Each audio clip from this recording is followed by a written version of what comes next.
Então, pessoal, como é que tá? Tudo bem? Vamos para mais uma meditação na Palavra de Deus.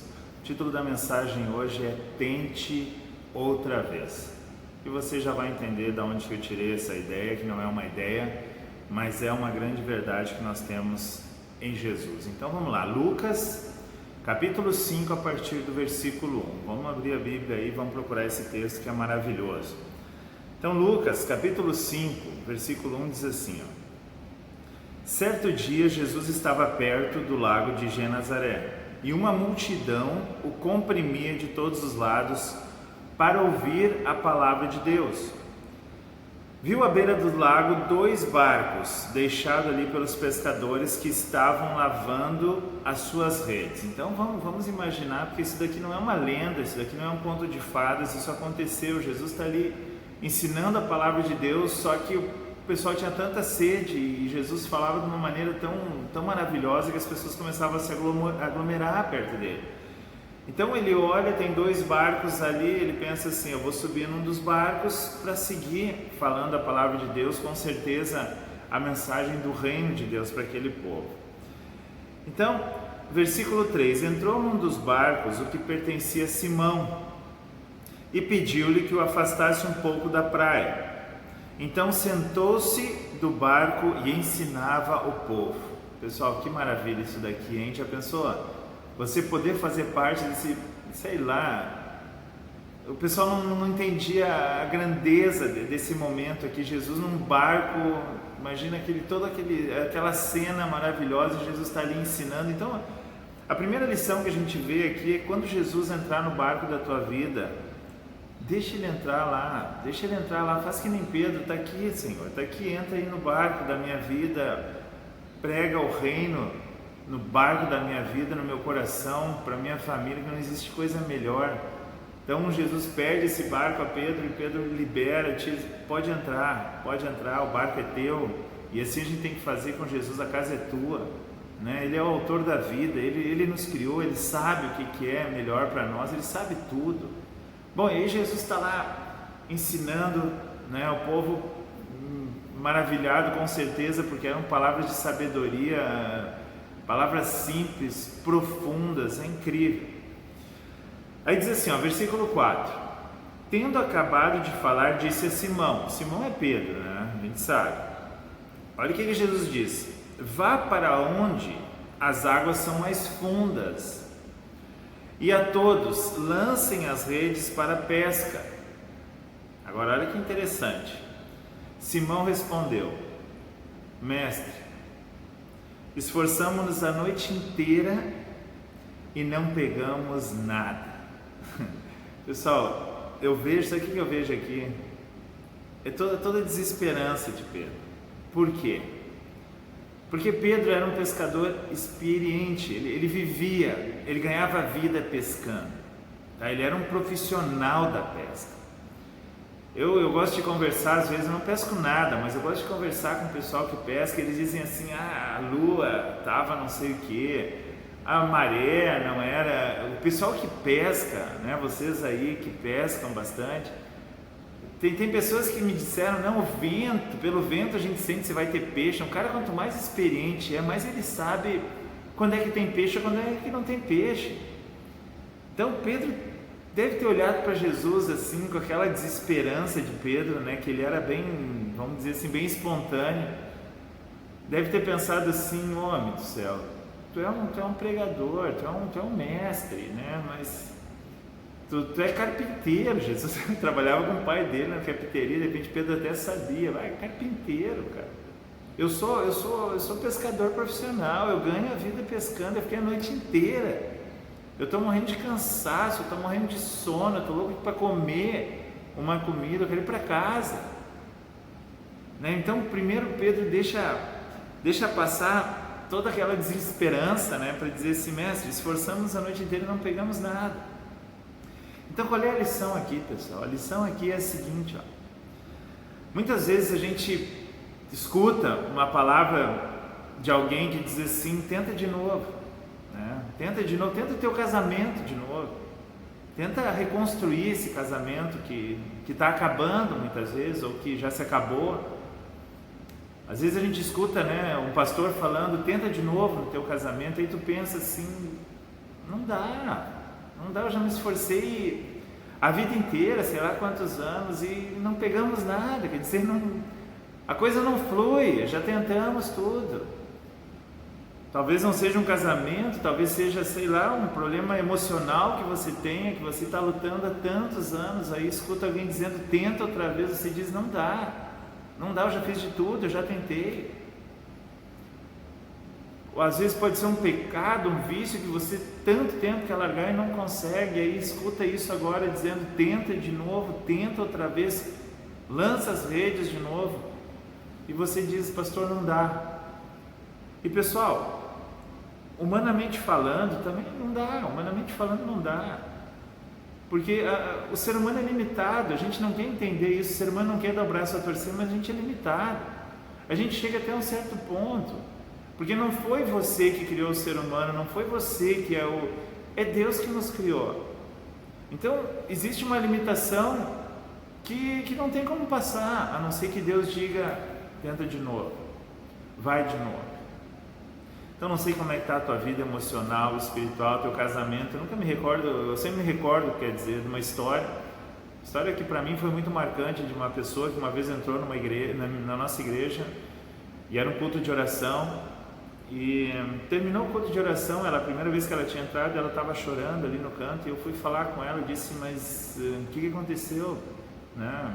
Falei alguma coisa, sei lá, e ela, não, pastor, eu estava aqui, primeira vez que eu venho na igreja, eu vi o pessoal todo entrando, nas famílias de mão dada, filhos, sorrindo, e eu fiquei pensando, jamais que a minha família vai entrar assim numa igreja, jamais. Eu conheço a minha família, eu conheço meu esposo, meu casamento acabou. Aí eu só pude dizer para ela assim, olha filha, te dizer uma coisa, todas essas pessoas que tu viu entrando de mão dada e rindo, a primeira vez que entraram chorando aqui. E não foi de mão dada, foi só ou a mulher ou só o marido. Mas escutaram que com Jesus o milagre podia acontecer. E essas pessoas que tu viu hoje rindo e chorando, rindo, foram as pessoas que entraram que nem tu. Então tenta de novo. E graças a Deus hoje aquele casamento está bem por milagre. Porque não é pela capacidade humana, não é conselhos, matrimônios são importantes, mas quando a gente deixa Jesus entrar no barco da nossa vida, no nosso coração, o milagre pode acontecer. Bom, aí Pedro, a gente está na desesperança de Pedro, né? Mestre, esforçamos-nos a noite inteira e não pegamos nada, como quem diz. Aí olha só que legal, ele diz assim, mas, esse mas aqui é fabuloso. Porque és tu quem está dizendo isso, vou lançar as redes, né?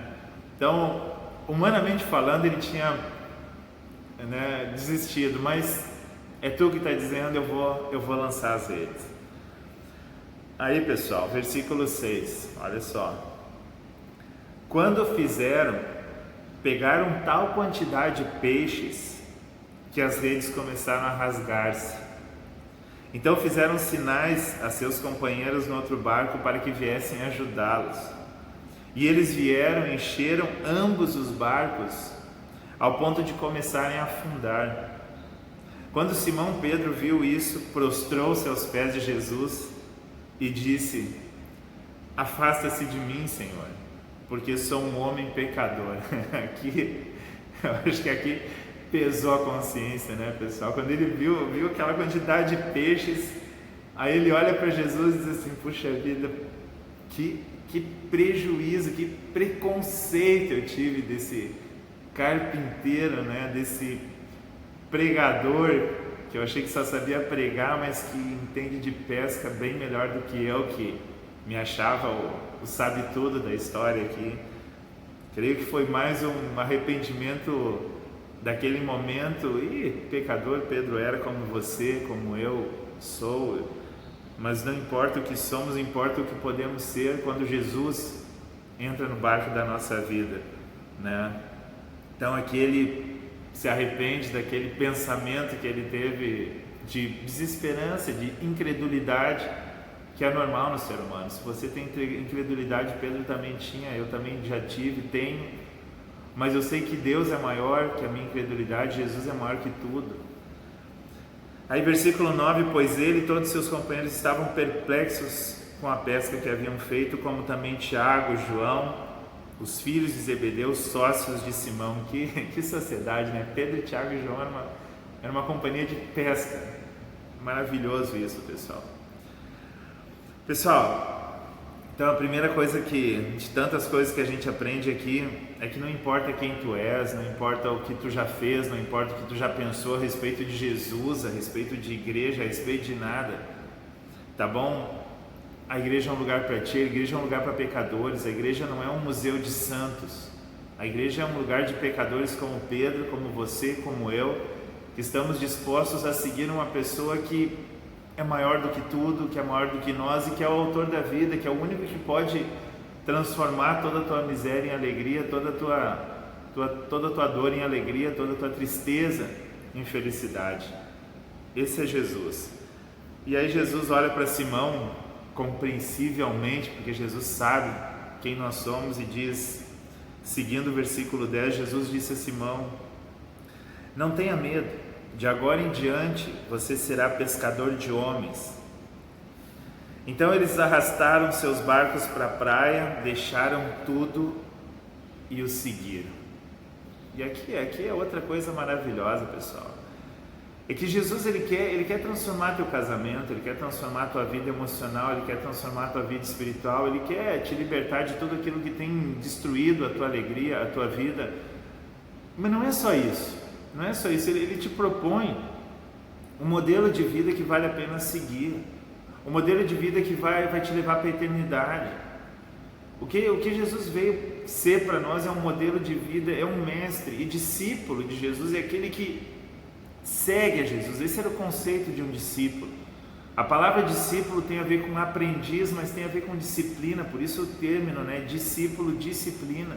Ou seja, o que Jesus veio ser um modelo de vida na qual a gente pudesse olhar, ser o nosso alvo e disciplinar nossa vida em relação a Ele, para segui-lo como modelo, não só como um ídolo para ser adorado, para curar casamento, curar como se fosse algo mágico. Não, Ele quer transformar nosso ser. Porque Pedro, Tiago e João, eles tiveram a pesca maravilhosa ali, mas Pedro não pensa assim em, tá, Jesus, obrigado pela pesca maravilhosa, a gente vai vender isso tudo, vai te dar uma porcentagem depois do lucro. Não, Pedro olha para Jesus e diz assim: rapaz, isso daí é mais do que um simples pregador, um simples carpinteiro e alguém que acertou na hora de pescar aqui. Não, esse é o homem que eu quero seguir, está aqui a razão da minha esperança. O povo de Israel vivia nessa expectativa que um dia viria o Messias, que era a pessoa que sabia como reinar, como governar e como dirigir a humanidade. É isso que Pedro faz, larga tudo, deixam tudo.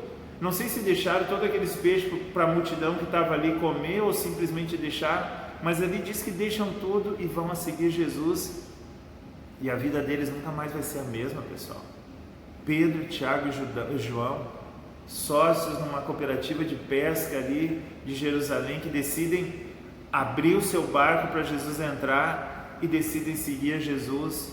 Mudou completamente a vida, a eternidade deles, e é isso que Jesus quer fazer contigo, comigo. Não somente milagre na nossa vida, mas que Ele possa ser o nosso modelo a ser seguido. O chamado do povo de Israel era esse, era ser uma nação luz, para representar uma nação modelo para um mundo sem esperança, um mundo de pessoas egoístas. Israel devia ser um contraponto, dizer: uma nação não vive com pessoas só pensando em si. Pessoas egoístas pensando só em si vão gerar nações egoístas, nações corruptas, nações onde vai ter um grupo só de gente se dando bem enquanto a maioria sofre. Então, o chamado de Israel era para ser luz para as nações nesse sentido. E o que Jesus vem fazer com a nova Israel, com a nova comunidade de discípulos, por isso que o número de 12 discípulos representa as 12 tribos de Israel, é assim: pessoal, me sigam, Jesus está dizendo. Me sigam, porque eu quero mostrar para vocês o propósito da vida. E o propósito da vida não é viver egoisticamente, é viver tentando salvar os outros. Com isso, eu não estou dizendo que a gente não deva ser feliz, como se agora a obrigação de ser cristão fosse deixar de viver para salvar outros, até porque, pessoal, se a pessoa não quer, a gente não pode fazer nada, tá bom? Tu tem que entender assim que Jesus vem para ser um modelo de vida para você, só que nesse modelo está uma vida que para de pensar somente em si. Nós temos que pensar em nós como seres humanos. Agora, a vida não é só egoisticamente falando para nós. Se você pensa assim, infelizmente você não entendeu o chamado de Jesus, até porque ele nunca viveu para si. A gente não vê Jesus vivendo para si, a gente vê Jesus sendo feliz, participando de casamento, de festas, tendo a vida dele, tendo amizades profundas, sinceras, relacionamentos, um ministério maravilhoso, mas ele diz, olha, eu não posso viver só para mim, porque senão muita gente vai se prejudicar. Agora, se eu viver para os outros, se eu doar minha vida para ajudar os outros com meus dons, com meus talentos, eu estou propondo um mundo melhor. E é esse tipo de pessoa que Jesus quer formar, esse tipo de pessoa que vai formar a comunidade do reino de Deus, porque pessoas egoístas formam o inferno, pessoas dispostas a ajudar os outros, não deixando de pensar em si, formarão o céu. E tem uma frase que eu quero terminar de um teólogo, um pastor. Eu vou só contar um pouquinho da história dele, que é Albert Schweitzer. De repente você já escutou, porque tem colégio Albert Schweitzer, hospital Albert Schweitzer, tem um monte de coisa de Albert Schweitzer, só que ninguém sabe quem ele é. A gente sabe quem é, bom, eu nem vou falar o nome das pessoas, personagens, que a gente sabe tudo aí na mídia. Agora, pessoas como ele a gente não sabe. Albert Schweitzer disse assim numa formatura, ele disse assim, eu não sei que destino terão. Ele estava dando uma palestra para recém-formandos em medicina, não sei que destino vocês terão, mas uma coisa eu sei, os únicos dentre vocês que serão realmente felizes são aqueles que tiverem procurado e achado uma maneira de servir. Olha que frase, pessoal. Não sei que destino terão, mas uma coisa eu sei, os únicos dentre vocês que serão realmente felizes são aqueles que tiverem procurado e achado uma maneira de servir. Schweitzer, olha aqui, só vou contar um breve resumo para você saber quem é esse homem. Ele se formou em teologia e filosofia na Universidade de Estrasburgo em 1901. Tá? Ele era teólogo e filósofo. Ele tornou-se um dos melhores docentes da universidade e também um dos melhores intérpretes de Johann Sebastian Bach. Ele era alemão, claro, né? E ele era uma autoridade na construção de órgãos. Então, tu imagina esse homem aqui, teólogo, filósofo, professor, um dos melhores intérpretes de Johann Sebastian Bach e autoridade na construção de órgãos. Tá? Agora diz que assim, aos 30 anos ele já gozava de uma posição invejável. Imagine isso, tudo com 30 anos. Trabalhava numa das maiores universidades europeias e tinha uma grande reputação como músico e prestígio como pastor da sua igreja. Mas aí um dia ele ficou sabendo que na África os africanos estavam sofrendo, morrendo por enfermidades que a Europa já havia descoberto a cura. E aí ele diz assim, tá, que adianta, hein? Eu ser um pastor, eu ser um filósofo, eu tocar Bach aqui para todo mundo, se lá na África os caras estão morrendo de enfermidades que a gente já descobriu a cura. Qual é a graça disso? Qual é a graça de eu ser feliz tendo tanta gente sofrendo? Pessoal, ele vai fazer medicina. Ele faz medicina, tá bom? Em 1905 inicia o curso de medicina e 6 anos mais tarde, já formado, casou-se e parte para Lambaréné, no Japão, uma das regiões mais pobres da África, que necessitava de médicos. Diz que ele chega lá, não tinha nada. A única coisa que ele viu era um velho galinheiro caindo aos pedaços, tá? Porque as galinhas nem conseguiam ficar lá. E ele olha aquele galinheiro e ele diz: daqui eu vou fazer um hospital. E aí a história dele é fabulosa, tem filmes dele, só que não está traduzido ainda, eu acho que nem para o português. Porque para que passar um filme de um cara desses, né? Se a gente pode passar filmes de tanta outra... Bom, para que passar um filme de Albert Schweitzer, né? Que decide não viver egoisticamente e decide viver para que o reino de Deus se expanda. Para quê, né? Bom, resumo, pessoal. Eu sei que ele vai preso quando começa a guerra, ele está na África, ele é alemão, começa a Segunda Guerra, ele vai preso, ele volta. 1952, eu acho, por aí, ele ganha o Prêmio Nobel da Paz, merecidíssimo, não que ele quisesse, mas merecido. Pega esse dinheiro, volta para a África, agora com um monte de médicos junto, constrói um hospital lá e morreu depois, anos mais tarde. A última vez que eu li alguma coisa é que ele está enterrado na Europa, não sei, tem que confirmar isso, mas eu sei que o coração dele foi enterrado lá lá no Gabão, em Lambarerê, porque o povo africano falou: o coração dele está aqui.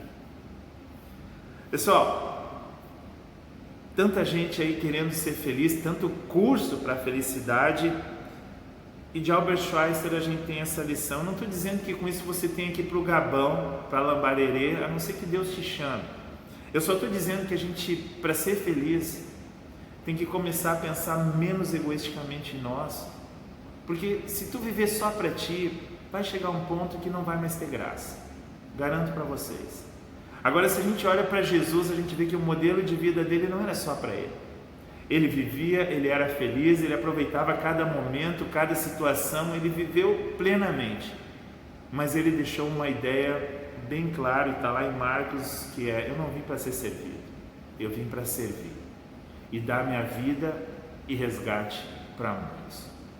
Se a gente começar a entender realmente o chamado do ser humano, que não é para viver egoisticamente, começar a viver para os outros, além de ser feliz, você vai encontrar a razão da sua vida.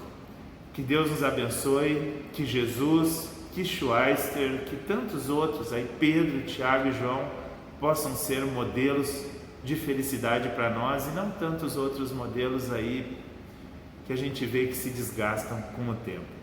Que Deus abençoe e uma boa semana a todos.